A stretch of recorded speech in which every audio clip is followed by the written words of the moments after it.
বীরভূম সফরে এসে তারাপীঠ মন্দিরে ফুল মিষ্টি ধূপ সহযোগে পুজো দিয়েছেন তৃণমূলের সাধারণ সম্পাদক সাংসদ অভিষেক বন্দ্যোপাধ্যায়। মঙ্গলবার জনসভার পর তারাপীঠে গিয়ে মা তারার পুজো দিয়েছেন অভিষেক বন্দ্যোপাধ্যায়। মন্দির কর্তৃপক্ষের তরফে অভিষেককে উত্তরীয় পরিয়ে বরণ করে তার হাতে মা তারার একটি ছবি তুলে দেওয়া হয়েছে। এদিকে অভিষেক বন্দ্যোপাধ্যায়কে এক ঝলক দেখার জন্য মন্দিরের দুধারের রাস্তায় ভিড় জমিয়েছিলেন প্রচুর মানুষজন।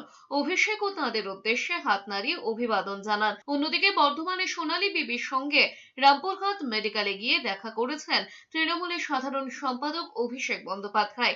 রামপুরহাটে রণসংকল্প সভা শেষে রামপুরহাট মেডিকেল কলেজে অভিষেক বন্দ্যোপাধ্যায় প্রসূতি বিভাগে ভর্তি সোনালী বিবির সঙ্গে দেখা করে সোনালী ও তাঁর মায়ের অনুরোধে সদ্যজাতের নামকরণ করেছেন। সোনালী পুত্র সন্তানের নাম রাখলেন আপন।